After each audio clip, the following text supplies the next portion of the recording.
Bonjour à toutes et à tous, nous sommes ensemble pendant 13 minutes pour parler sport sur 8 Mont-Blanc. Aujourd'hui, focus sur les championnats du monde junior de nage avec palme avec mon invité Jean-Pierre Guéret. Jean-Pierre Guéret, bonjour. Bonjour. Bienvenue sur ce plateau. Une première question, vous êtes le président du comité départemental de Haute-Savoie de plongée. Est-ce que vous pouvez nous expliquer ce que c'est que la nage avec palme ? Alors la nage avec palme, c'est grosso modo ce que font les nageurs habituellement. Simplement, ils sont équipés d'un outil supplémentaire qui est une monopalme ou des bipalmes, qui leur permet d'acquérir des vitesses extrêmement importantes. Et ce qui leur permet de ne pas utiliser leurs mains, puisque la vitesse est trop importante pour pouvoir utiliser les mains. En gros, c'est de la natation avec palme. Oui, un peu le F1 de la natation. 15 km/h à peu près, c'est quelque chose d'assez extraordinaire. Monsieur Guéret, est-ce que vous suivez l'Euro de football qui se déroule actuellement ici en France ? Actuellement, avec la préparation de cette compétition, on est un peu dans un tunnel. On sait qu'il s'est passé des choses hier soir, mais pour le reste, on n'a pas beaucoup d'informations. On est vraiment dans notre tunnel en ce moment. Donc vous n'étiez pas devant votre petit écran pour ce match, ce choc Suisse-France qui avait lieu donc à Lille. Nous avons suivi le match depuis la fan zone de Genève, située à la plaine de Plainpalais.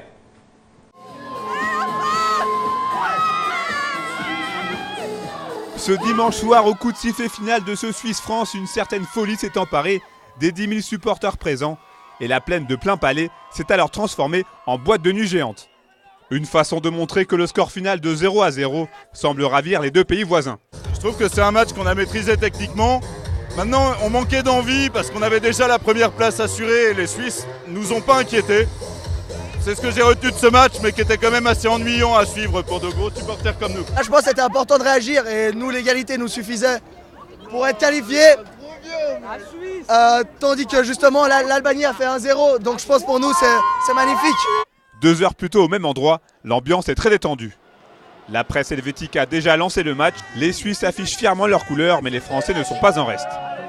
Et puis, il y a celles qui ont choisi de ne pas choisir.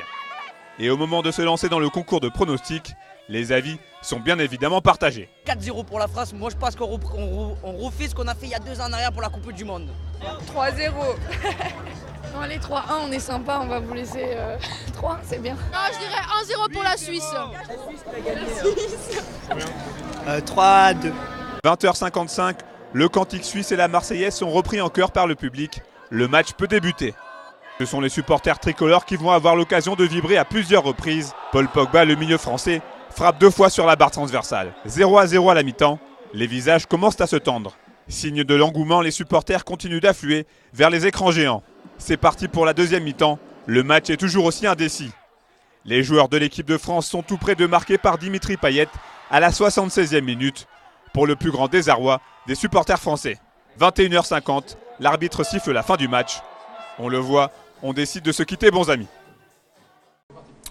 Monsieur Guéret, alors même si vous n'êtes pas très football, est-ce que vous avez un petit pronostic pour cette équipe de France dans la compétition ? On va gagner, forcément. Alors, on va reparler de nos championnats du monde junior de nage avec palme. Quels vont être les temps forts de cette compétition qui, on le rappelle, se déroule du 4 au 11 juillet prochain ?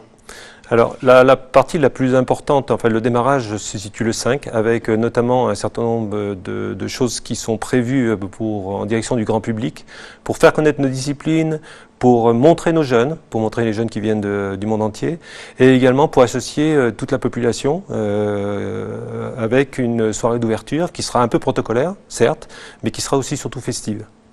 On va regarder tout de suite la bande-annonce de l'événement pour voir un peu à quoi cela ressemble. Glisse, vitesse, sensation, la nage avec palme, un sport original à découvrir à Annemasse. Pendant 8 jours, du 4 au 11 juillet 2016, Annemasse devient la capitale mondiale de la nage avec palme. 250 sportifs de haut niveau, 30 pays s'affrontent à la piscine Château-Bleu d'Annemasse et au lac de Machilly. Le championnat mondial junior de nage avec palme, du 4 au 11 juillet à Annemasse. Monsieur Guéret, c'est un sport qui paraît un petit peu encore assez confidentiel, la nage avec palme. Est-ce que je dis une bêtise en disant ça ? C'est confidentiel certes, mais c'est un sport qui depuis 1985 a été reconnu par le CIO. On est à la porte d'entrée des Jeux Olympiques. Chaque fois, la porte est un peu plus entrebâillée. On espère que dans les 2 ou 3, 4 années qui viennent, le CIO nous laissera accéder à cette possibilité, puisque c'est quand même une discipline très largement répandue sur l'ensemble de la planète et qui implique des qualités sportives tout à fait exceptionnelles. Est-ce que justement ce sport ne souffre pas de la comparaison avec son grand frère, la natation? C'est des choses qui se passent dans les mêmes lieux. On a parfois d'ailleurs des sportifs qui viennent de l'autre discipline, mais c'est une discipline qui est à part entière et notamment qui fait appel à d'autres potentialités. Bon, on conserve la glisse, mais il y a notamment au niveau physique, il y a un travail au niveau de la ceinture abdominale par exemple, qui est considérable pour l'évolution avec la palme, qui est particulièrement poussée. On va parler un petit peu de l'organisation, puisque vous vous occupez, entre autres, de l'organisation de cet événement. On l'a vu dans la bande-annonce, environ 250 athlètes issus d'une trentaine de pays, avec un village olympique, une mascotte. Ça ressemble un petit peu à des Jeux Olympiques? Exactement, c'est un petit peu l'idée qu'on a voulu donner à cette manifestation. Effectivement, il y aura des athlètes qui viendront des 5 continents, particulièrement l'Asie, l'Europe centrale qui est très très fortement représentée, l'Amérique du Sud, l'Amérique du Nord, et puis l'Indonésie, etc. Donc on a vraiment des pays l'ensemble de la planète est représenté. Comment vous êtes arrivé à obtenir l'organisation de ces championnats du monde junior, ici en Haute-Savoie, à Annemasse et à Maschili? Alors, ce qui s'est passé, c'est qu'en fait, la Confédération internationale, la CMAS, Confédération mondiale des activités subaquatiques, attribue chaque année cette compétition à un pays. Cette année, c'était la France. Et il fallait trouver un lieu propice. Il se trouve que Annemasse était ce lieu propice, avec une piscine toute neuve, qui correspondait exactement aux critères. Et surtout, on a eu un accueil assez exceptionnel des élus, et notamment de M. Christian Dupessé, qui nous a ouvert un potentiel qui se révèle être exceptionnel. Alors on va continuer de parler de l'événement après ce reportage, puisqu'on va prendre un petit peu de hauteur à présent avec le Tour de Savoie Mont-Blanc qui s'est achevé ce dimanche avec la victoire d'un cycliste espagnol. L'épreuve cycliste aujourd'hui est devenue une épreuve incontournable du calendrier des jeunes. On regarde ce reportage. L'image est symbolique. Ce dimanche après-midi à Cluse, l'Espagnol Enric Mas, maillot jaune et vainqueur du premier Tour de Savoie Mont-Blanc, a laissé la victoire d'étape à son dauphin au classement général, le Britannique Tao Geoghegan. C'est un futur champion.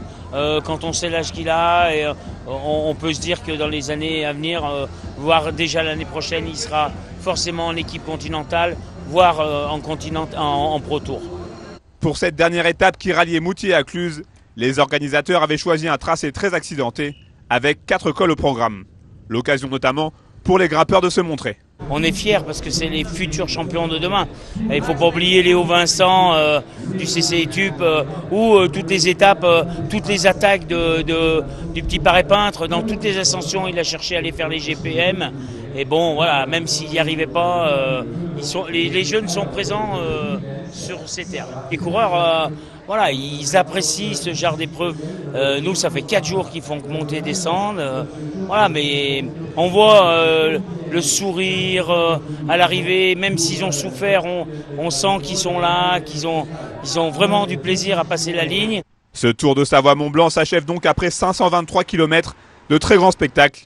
L'épreuve créée par Chambéry Cyclisme Organisation est entrée dans une nouvelle ère. On veut être avant-gardiste, donc on a décidé de changer de nom bien avant l'évolution des pays de Savoie. On veut mettre en valeur notre territoire et aujourd'hui la communication elle est sur Savoie-Mont-Blanc, sur la destination Savoie-Mont-Blanc et aujourd'hui c'est ce qu'on veut. Dans un mois maintenant, le Tour de France passera par les routes de Pays de Savoie. Encore une très belle publicité pour notre région. Alors, est-ce que le vélo, ça vous parle plus que le football, vous, en tant que responsable de plongée? Je suis un pratiquant, pas de haut niveau, mais je suis un pratiquant, amateur. Intéressant de voir ces compétitions qui se déroulent ici dans nos pays de Savoie. Pratiquement dans la neige, d'ailleurs. Une question sur cet événement. Des épreuves ont lieu en piscine et des épreuves ont lieu sur le lac de Maschili. Expliquez-nous un petit peu la nuance entre les différentes disciplines.